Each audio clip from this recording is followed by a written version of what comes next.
Quase chegando ao final da nossa Bíblia, 1 João, capítulo 1.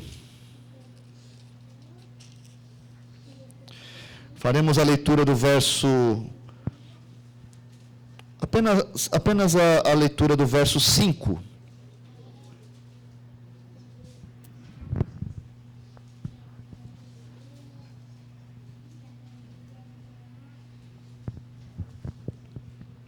Apenas o verso 5, 1 João, capítulo 1, verso 5. Diz assim a palavra do nosso Deus: Ora, a mensagem que, da parte dele, temos ouvido e vos anunciamos é esta, que Deus é luz e não há nele treva nenhuma. Nós bem sabemos que a carta de João, ou a primeira carta de João, apesar do o autor não se revelar, o nome dele não se revelar na carta toda, ela foi escrita e possui características que apontam para o apóstolo João, o mesmo que escreveu Apocalipse e o mesmo que escreveu o Evangelho segundo João. As características apontam para a autoria dessas obras e apontam para o mesmo autor, João. E João não era, ou não foi qualquer pessoa, foi uma testemunha ocular a respeito dos feitos, a respeito do ministério, a respeito das palavras, a respeito da pessoa, a respeito da ressurreição de Cristo Jesus. João não é qualquer testemunha. João não é qualquer pessoa a falar a respeito de Cristo. João é a testemunha ocular. E quando nós falamos a respeito de testemunha ocular, falamos a respeito daquela testemunha primeira, daquela testemunha que de fato evidenciou todos os momentos que aconteceram ali, e ele pode falar com autoridade a respeito daquilo que ele viu, aquilo que ele ouviu, aquilo que ele realmente testemunhou. E isso fica claro quando ele aponta para o verso 1 do capítulo 1, que ele diz: o que era desde o princípio, ou seja, a eternidade veio ao nosso encontro. O eterno, aquele que existia de eternidade a eternidade, aquele que sempre foi Deus, aquele que não tem uma causa primeira para a existência, aquele que não foi criado, aquele que é eterno, aquele que as nossas mentes não conseguem alcançar e entender a sua complexidade, a sua grandeza, o seu poder, a sua majestade. Este que era desde o princípio veio até nós. Ele se encarnou. E aquilo que era desde o princípio, nós ouvimos a respeito dele. Nós vimos com os nossos próprios olhos. O que contemplamos e as nossas mãos apalparam. Ele abraçou, ele se curvou ali, né, se reclinou no peito de Jesus, no momento da última ceia. Ele tocou Jesus, ele viu Jesus, ele ouviu a respeito de Jesus, a respeito do verbo da vida. E a vida se manifestou, e nós a vimos, e dela damos testemunho, e anunciamos a vocês a vida eterna, que estava com o Pai, e nos foi manifestada. Versos 1 e 2 do 1º capítulo. E esta é a mensagem que ele então passa a proclamar. Não é qualquer pessoa, não é qualquer testemunho, mas sim o testemunho de um apóstolo, de uma pessoa que foi separada, de uma pessoa que evidenciou ali, uma pessoa que testemunhou os feitos de Cristo e que merece a nossa atenção, que é fidedigna nas suas palavras e no seu testemunho. E por que João, ele coloca nesse versículo que nós acabamos de ler, no versículo 5, ele diz assim, que a mensagem que dele ouvimos e que anunciamos a vocês é esta. E este é um verbo importante. É um verbo de ligação. É um verbo que liga a mensagem ao seu conteúdo. A mensagem é esta. E este queridos, querida igreja, você não pode negligenciar. Porque ele vai falar a respeito do conteúdo desta mensagem gloriosa. E por que ele fala isso? Porque com autoridade ele diz, olha, ele define e diz, é a mensagem, é a notícia, é o testemunho. Como nós falamos na liturgia, porque naquela época, como na nossa época também, existem e existiram muitas vozes que se levantaram e diziam, olha, Jesus Cristo não, ele não veio em carne, ele não encarnou, não. Jesus, quando você olhou para Jesus ali na cruz, sofrendo, não, você não viu Jesus. Você viu um espectro. É como se fosse um fantasma. Na loucura ali, ou no momento de loucura, no momento assim de grande aflição, vocês olharam e viram uma miragem. Vocês não viram Jesus ali na cruz. Não acreditem nessa mensagem não. Jesus não ressuscitou não. Alguma coisa aconteceu ali, que ou o corpo dele foi retirado ali de madrugada, quando os guardas estavam dormindo, a pedra foi rolada, ou Jesus tomou um remedinho ali na cruz, ou antes da cruz, ele desmaiou, colocaram ele, e ele conseguiu rolar a pedra e saiu, e agora está vivendo, ou viveu um bom tempo fora ali, foragido. Não, esse negócio de ressuscitar, de subir aos céus, voltar dos mortos, não. O gnosticismo, que era uma corrente filosófica daquela época, dizia que há um dualismo entre nós. Ou seja, carne e espírito. Nós estamos vivendo esse dualismo, carne e espírito. E não vou me ater aos detalhes, mas o gnosticismo entendia que este mundo foi criado por um semideus, um demiurgo, esse é o nome, né? Nome difícil, né? Para não me ater aqui aos detalhes, para ser o mais objetivo possível. Então, um ser se rebelou, criou este plano terreno, e este plano terreno é mau. E o que ele fez? Ao criar este plano terreno, ele então enclausurou, ele prendeu as nossas almas naquilo que nós chamamos de corpo, ou naquilo que nós chamamos de carne. Então, dentro desta carne, dentro desse corpo, há uma alma que precisa se libertar e voltar para o plano original, para o plano espiritual. Mas para que isso aconteça, eu preciso de um conhecimento muito especial. Um conhecimento esotérico, um conhecimento que vai desprender esta alma deste corpo, e esta alma então vai voltar para o seu Criador, que não é Deus. É um outro ser que criou o mundo espiritual, e para lá nossa alma deve voltar. Então, diante desta doutrina, eles diziam, a carne é má, e o espírito é bom. Logo, Jesus, o Espírito, não pode vir e encarnar, se tornar uma matéria má. Não há compatibilidade. Não existe isso. E se Jesus Cristo não encarnou, então nós não temos fé. A nossa fé é vã.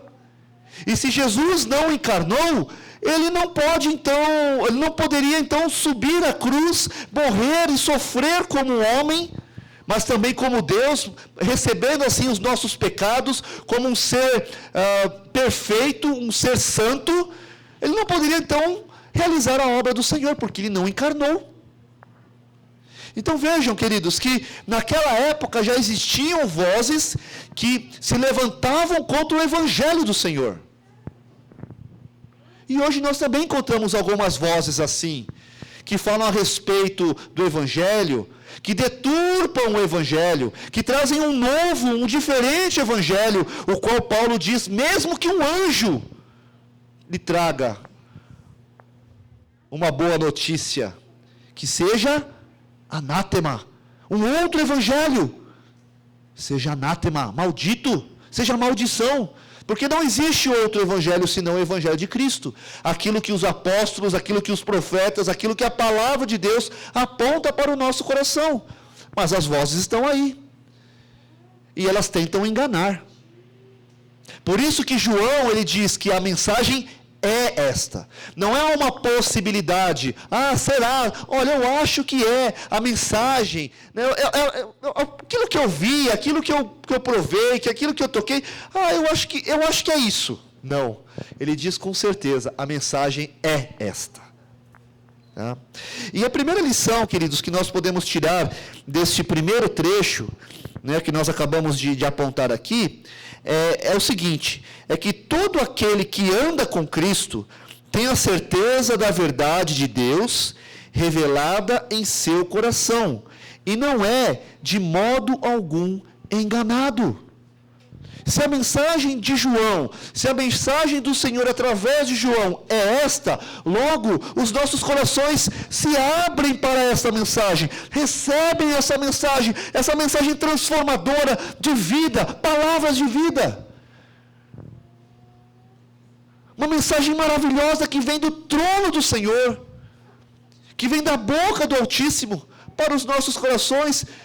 E se de fato todo aquele que anda com Cristo tem essa verdade revelada no seu coração, logo, de modo algum será enganado. Eu não sei como que você está vivendo, eu não sei como que você está caminhando, eu não sei quais são as vozes que você tem ouvido. Mas quantos que entre nós estavam e hoje não estão mais, foram enganados por esses falsos profetas? Quantos foram enganados pela filosofia deste mundo, pelos prazeres da vida, pelo engano, a corrupção do pecado? Quantos deixaram de ouvir a voz do Senhor para ouvirem essas vozes e hoje não estão aqui? E misericórdia, Senhor, para que nós não trilhemos o mesmo caminho. Misericórdia, Jesus. Livra os nossos passos, o nosso coração, a nossa vida, a nossa mente, para que nós não ouçamos essas vozes como muitos ouviram e como muitos têm ouvido. E é muito triste, meus irmãos, quando nós olhamos para este mundo e nós vemos tanta desgraça, tanta miséria, tantas pessoas longe do Senhor, tantas brigas e discórdias, traições, pessoas sendo enganadas, enganando, matam e morrem. Ah, mas o melhor da vida é ser feliz. Eu quero ser feliz. Se enganam, porque a verdadeira felicidade não está fora do Senhor. Pelo contrário, está aos pés de Cristo. Não importa a circunstância, não importa a proposta, não importa o prazer, o mais importante é a voz do Senhor, a voz da verdade, a voz de vida, palavras de vida eterna. E então estes homens daquela época estavam tentando enganar aqueles discípulos. E João então se levanta para falar a respeito desta maravilhosa mensagem. Estes homens se levantavam como um grande coro, tentando reproduzir o canto da sereia. Você conhece a história da sereia? Conhece, né? Aquele ser mitológico, né? Bonita, né? Que ficava na pedra, cantando, rabo de peixe, né? Não sei se é rabo de peixe, mas tinha um rabo lá de alguma coisa, né? Estavam em cima da pedra ali cantando, penteando os cabelos, e cantavam, e os marinheiros ouviam, nossa, que voz bonita, né? Então chegava perto e ela pegava e lançava para o fundo do mar. Estes falsos mestres, falsos profetas são assim. Tentam, como um coro, enganar, reproduzindo assim o canto da sereia. E fazendo isso, tentam fazer com que muitos naufraguem na fé. Mas os filhos de Deus, para os filhos de Deus, este coro é desafinado. Olha, alguma coisa não está batendo legal não, está desafinado, está ruim, está feio. Nada agrada àqueles que conhecem a verdade. Quando nós olhamos então para os evangelhos, nós vemos que é importante nós reconhecermos a voz de Jesus, como nós já ouvimos, como nós já lemos. E João, no seu evangelho, faz menção a respeito desta voz maravilhosa do pastor. Se somos ovelhas de Cristo, ouçamos a voz do verdadeiro pastor, assim como Cristo afirmou em João 10, 27, as minhas ovelhas ouvem a minha voz, eu as conheço e elas me seguem. Mas alguém poderia dizer assim, mas o mensageiro, sim, é um mensageiro fidedigno, mas não é um mensageiro principal, primeiro, porque é a mensagem de Jesus. Mas aí então nós não podemos esquecer de que este homem que traz a mensagem, e o versículo 5 diz que a mensagem, ele começa assim, a mensagem. Essa mensagem, no grego, significa angelia. Angelia, dá a ideia de uma palavra, angelia. Angelia é da mesma raiz de anjo, angelos, que significa um mensageiro de Deus. A mensagem, angelia, é a mensagem do verdadeiro mensageiro, do anjo do Senhor, levantado para este fim. Então, além do seu testemunho, as suas palavras, a sua autoridade, vem do céu. A palavra de Deus é a palavra do céu que vem para os nossos corações. Ora, a mensagem que da parte dele temos ouvido e anunciamos é esta. E essa mensagem, se essa mensagem não for ouvida, se não reconhecermos a voz de Cristo, por meio do apóstolo João, seremos como aqueles judeus que manifestaram incredulidade diante do Senhor, que receberam a dura repreensão de Jesus, quando Jesus disse assim, as obras que eu faço em nome de meu Pai, testificam a meu respeito, mas vós não credes, porque não sois das minhas ovelhas. Imagine só Jesus falando isso para você, para mim. Por que a pessoa está vivendo assim? Por que você está vivendo de uma maneira que não de acordo com a vontade do Senhor? E Jesus então olha para você, porque você não é minha ovelha. Porque a ovelha ouve a voz, escuta, atende, reconhece a voz do seu Senhor. E esta mensagem, um outro ponto importante aqui, esta mensagem tem um conteúdo. Então, em primeiro lugar, queridos, não negligencie a voz de Deus.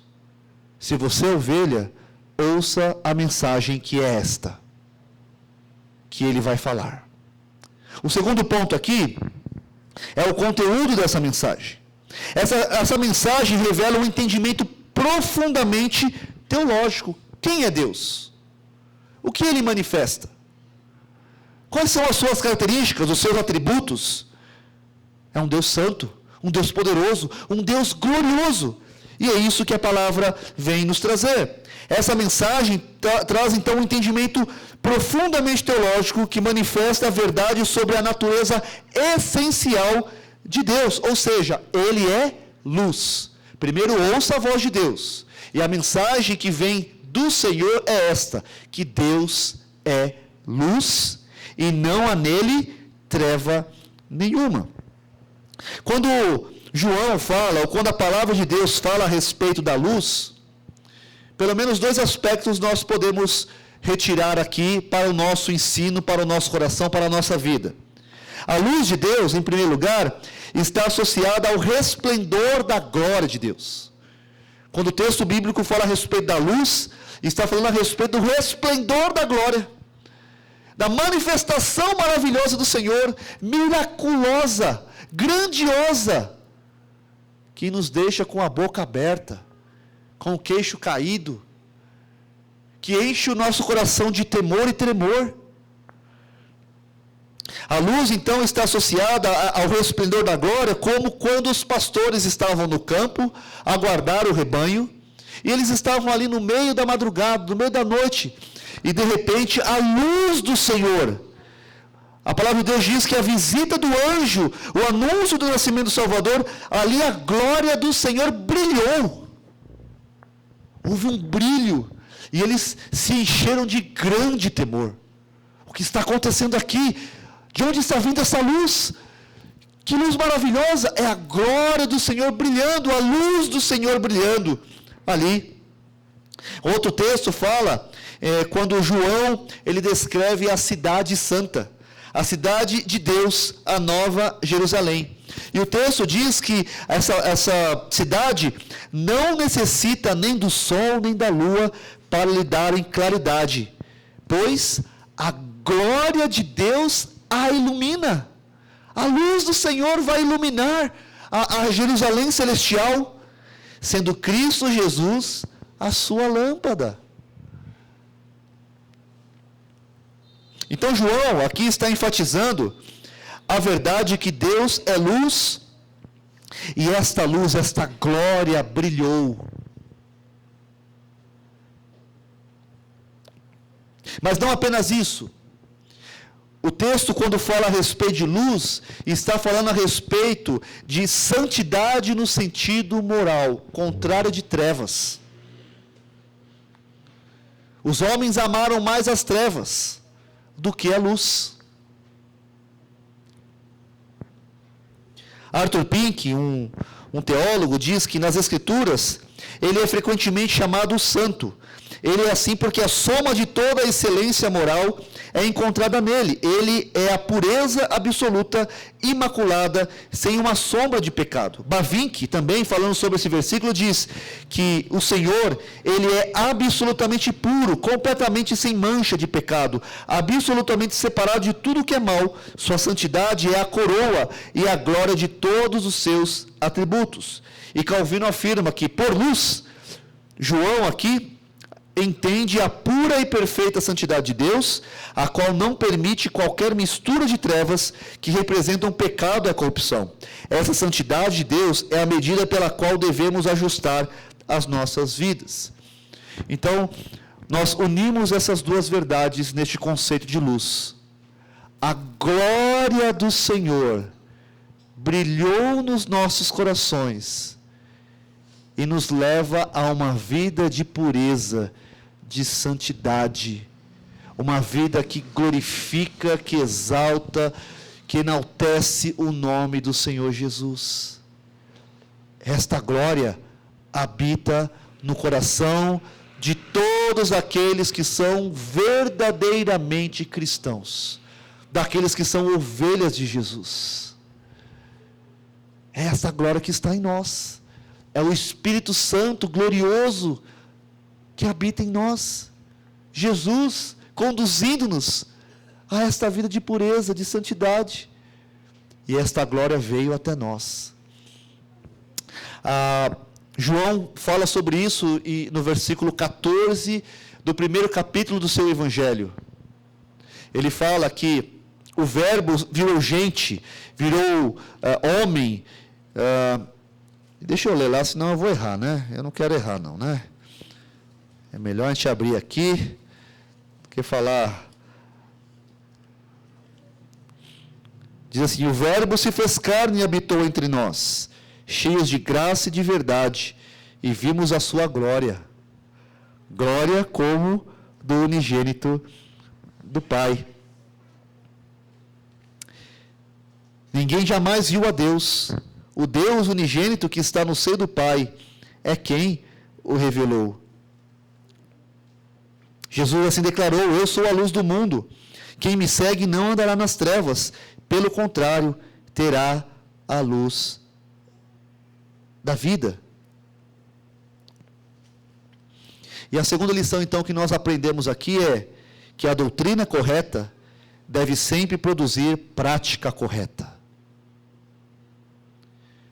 O que nós aprendemos aqui, queridos, não é para ficar somente aqui.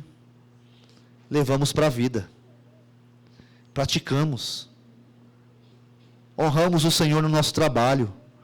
Honramos o Senhor no trato com a nossa esposa, no trato com o nosso marido, na condução dos nossos filhos, na disciplina que nós damos a eles, na maneira como nós lidamos com os nossos negócios, como nós tratamos o nosso chefe,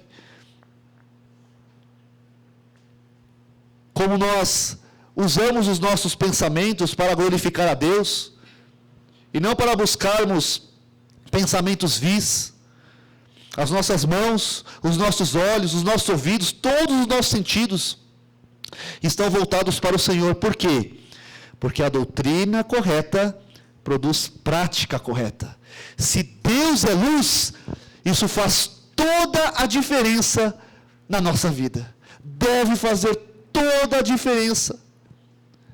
Saber que Deus é luz não apenas enriquece o meu intelecto, não apenas amolece o meu coração, mas isso faz com que eu evidencie essa verdade. Deus é luz. Por que você é assim? Por que você anda assim? Por que você fala assim? Por que você age diferente de todas as pessoas ao seu redor? Porque no meu coração, na minha mente, na minha vida, na minha prática, há uma doutrina maravilhosa. A glória do Senhor brilhou, veio ao meu encontro e agora eu vivo em santidade de vida. Porque Deus é luz. Isso faz toda a diferença. E por que isso é importante para João? Porque, como nós falamos, outras vozes falaram. Se no gnosticismo a carne é má e o espírito é bom, vamos subjugar a carne. Não importa o que você faça com a carne, faz com a carne. Parece alguma doutrina que nós já ouvimos neste nosso tempo. Não importa o que você faça com o seu corpo, no final tudo vai dar certo. Eu já ouvi isso, não sei se vocês já ouviram. Crentes dizendo isso, dando razão ao pecado. Eu vou pecar mesmo, eu vou cair no mundão, porque uma vez salvo, sempre salvo. Ó a voz falando aí. Uma vez salvo, sempre salvo.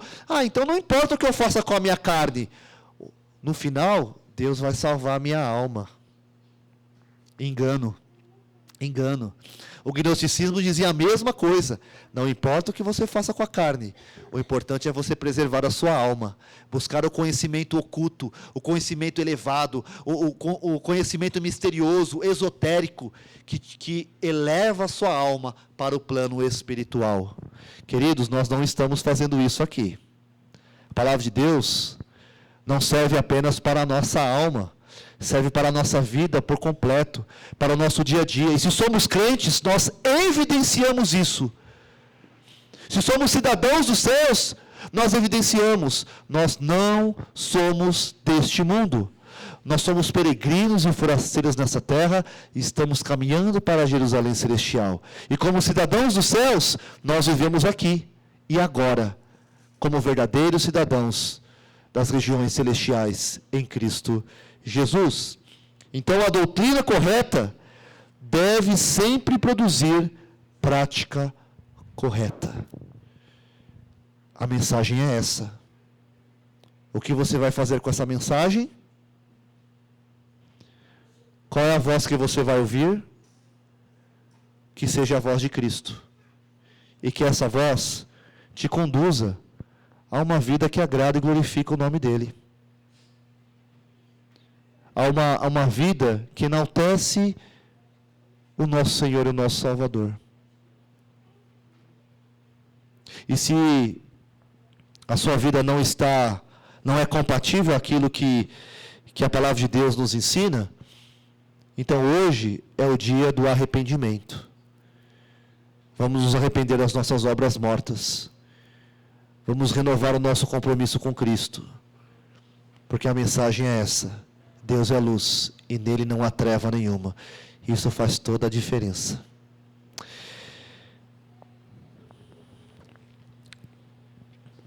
Sejamos santos como Ele é santo, pois essa é a vontade do Senhor. E eu termino aqui dizendo,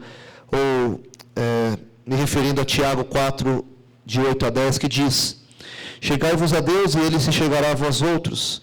Purificai as mãos, pecadores, e vós que sois de ânimo dobre. Limpai o coração. Afligi-vos, lamentai e chorai. Converta-se o vosso riso em pranto, e a vossa alegria em tristeza. Humilhai-vos na presença do Senhor, e Ele vos exaltará. Santo Deus, tem misericórdia de nós, povo eleito, separado, povo santo, propriedade exclusiva do Senhor. Esta é a declaração da sua palavra a respeito da sua igreja, a respeito de todos os crentes que verdadeiramente professam a sua vida em Cristo Jesus, a sua fé, a sua esperança em Cristo Jesus. Mas, Senhor, nós muitas vezes não queremos viver como povo. Muitas vezes nós, ao ouvirmos a sua voz, viramos as costas e ouvimos a voz do nosso próprio coração, ou a voz do mundo, ou da filosofia, ou daqueles que não têm compromisso com a sua palavra. Toma, Pai, as nossas vidas nas tuas mãos, tem misericórdia de nós, para que não trilhemos os caminhos tortuosos desta vida, para que não trilhemos os caminhos daqueles que um dia estiveram conosco e hoje não estão, porque deixaram de ouvir a voz do sumo pastor. Tem misericórdia de nós, ó Deus. Ao mesmo tempo, pedimos que o Senhor nos dê a graça para que outras pessoas possam ouvir a voz de Cristo através das nossas vidas. Assim como João foi a grande testemunha do Senhor, da parte do Senhor, e trouxe a mensagem maravilhosa de que Deus é luz e nele não há treva nenhuma. Que essa mensagem esteja nos nossos lábios, nas nossas vidas, como testemunho vivo, e nós possamos assim proclamar essa verdade àqueles que pedem razão desta fé, da nossa esperança em Cristo. Ajuda-nos, ó Deus. Usa as nossas vidas e perdoa os nossos pecados. Assim nós oramos no nome santo de Jesus, nosso único e suficiente Salvador. Amém. Na certeza de que Deus é luz, preparamos assim